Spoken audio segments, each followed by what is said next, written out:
Set 9's mid-set overhauls the core mechanic in the entire game, and that is the item system.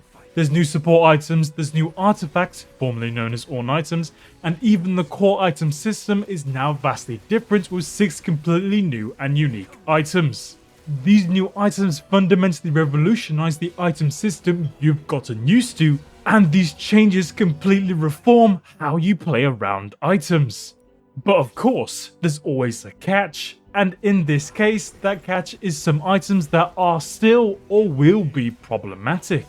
So in this video, I'll go over how great these changes are, what impact they'll have on the game, and then I'll go over some items that are the only problems left. But firstly, I'd like to apologize for the lack of content. I was working on and tried to get out these videos in time, but it was difficult with such a tight schedule around the mid-set. So I decided to scrap these videos because I didn't want to compromise the quality and accuracy in my videos, which are standards I strive for on this channel. But going forward, rest assured that what I deliver to you guys will be the best video I can make. Anyway, firstly I should go over why the removed items were so bad and why they were detrimental to the health of the game. I've actually already made videos on this exact problem in the past, and I'd recommend watching those videos where I go in depth about the problems with these items.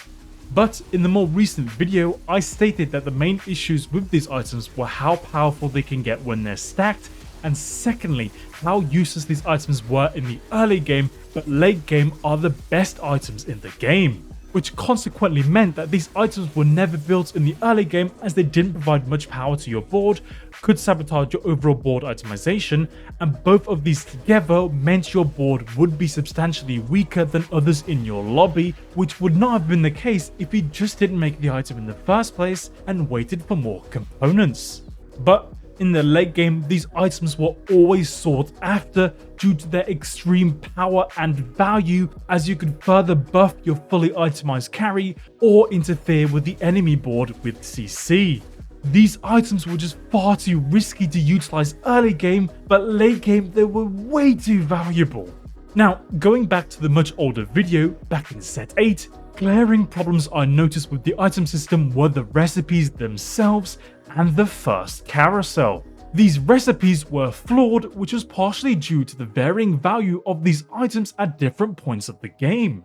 So at the first carousel, some components were vastly more valuable, like bow, which could become one of the best AD items in the game, whilst others were decidedly disastrous, like cloak, with items that were just categorically bad in the early game. So these flawed recipes combined with the first carousel meant that everyone was just going for the same components from game to game and always avoiding the same components. Altogether, these problems resulted in a flawed item system. But of course, set 9 as a whole addressed and rectified most of these issues. Firstly, set 9 got rid of the first carousel in favor of portals, and now the mid-set brings these new items and the categorization of different types of items. All of these new items have consistent strength throughout the early, mid and late game, so now you can slam any item at any point of the game and your board will spike in strength. Well actually there's one item that still needs some work, but I'll talk about that later. Anyway, in this new system, there's barely any items that synergize well with themselves, which in turn means that it's rarely good to stack the same item on the same unit. However, there is an egregious exception to this, but again I'll talk about that later. So this set resolves most of the problems I had previously raised. The recipes aren't flawed anymore, the first carousel has been removed, and overall each item is consistent at each stage of the game. And the new items are very flexible and can be slammed even at 2-1. This is especially true for Adaptive Helm, as late game when you've received all of your items and there's a skew towards backline items, then you can just give Helm to your frontline to counterbalance that. And the opposite of this is also true. Now, since these new items are slammable at any point of the game, the item system has now expanded significantly. Now you may think, goody, the number of core items is the same, so how is it expanded? Well, even though the number of core items is strictly identical to previous sets, the possibilities and permutations of openers are absolutely not. Due to having more slammable items at 2-1, early game boards will now look vastly different, and there will be many more adaptations and versions of openers as players will be and are utilizing these new items. For example, with more tank items, Sunder and Shred are more viable sooner into the game, which in turn means that slamming items like Ionic Spark, Last Whisper, Shiv, and now Event Shroud is much more viable now. And items like Crown Guard, Sterex Gauge, and Night Harvester aid the existence of melee carries who can capitalize on the effects of these items extremely well. These items also synergize with other melee carry items like Titan's Resolve and Bloodthirster. They even fixed a long-standing issue with RFC where it overlapped heavily with Rageblade and was subsequently useless on AP carries. But now it's just a generically great item on both AD and AP carries. Well, maybe a little too great. Still, with this new item system, you aren't held back by your item opener, and you will always have an item that you can make at 2-1. But as I've hinted at, the new system is not perfect, and there's actually still problematic items in TFT, the first of which is the newly reworked RFC. Of course, you may have already seen this triple RFC completely take over the PvE, and that's partially due to a bug where, rather than giving the intended 36% damage multiplier, this triple RFC is giving a multiplier of 72%. But bugs aside, I still think stacking RFC is just way too good, because not only will the unit have a lot of range and be safe in the backline, but they will also have a huge damage multiplier. Now of course, you would get more overall damage with other multipliers like crit or just by having more AD or AP, but what if the unit with the triple RFC had traits that gave them those stats? For example, Neela with Vanquisher or Mordekaiser with Noxus. As a unit, Neela isn't that problematic since she is limited to 3 targets. But Mordekaiser is by far the most outrageous abuser of triple RFC, since he can get a huge damage boost from Noxus and then he can snowball out of control by stealing stats with his ult.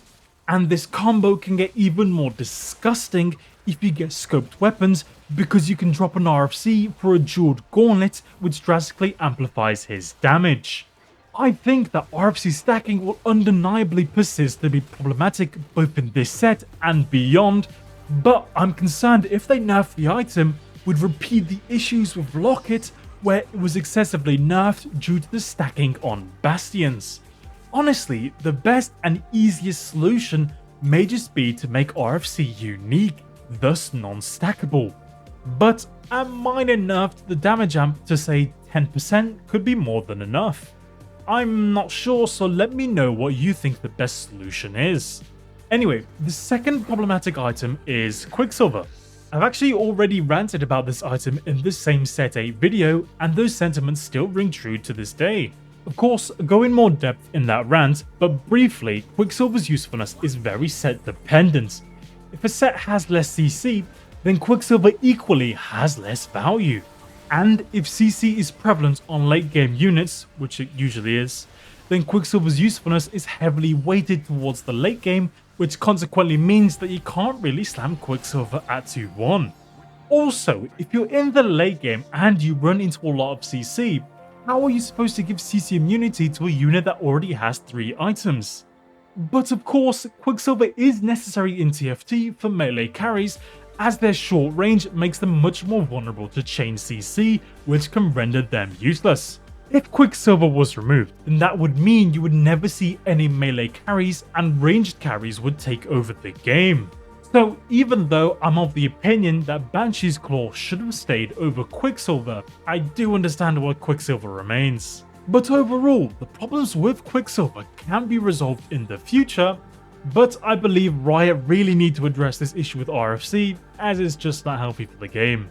But yeah, it was funny watching back some of my older videos because I previously said that the TFT team cannot change multiple items at once, but they did. And in my opinion, they did so extremely successfully. And honestly, I absolutely adore the TFT team for proving me categorically wrong in that case. While there are a few lingering issues, Overall, the item system has immensely improved in TFT's final mid-set, and this has significantly improved the general game quality. And by introducing a separation to the item types like support, core, and artifact, the dev team have formidable freedom and solid structure to easily customize, adapt, or alternate literally any item, which was not the case before this set. However, I know some players are concerned about how these new items will greatly simplify the game and remove the need for positioning, but I truly think that this will not be the case. And in fact, the game will have significantly more depth through the greatly increased combinations of possible itemizations. But yeah, those are my thoughts on the new item system. But what do you guys think? Will you miss any of the removed items? Will TFT become extremely simple? Or will this new system truly transform TFT? Let me know in the comments and remember to subscribe. Anyway, check out these other videos if you want to see more from me, and as always, thank you for watching and I'll catch you in the next one.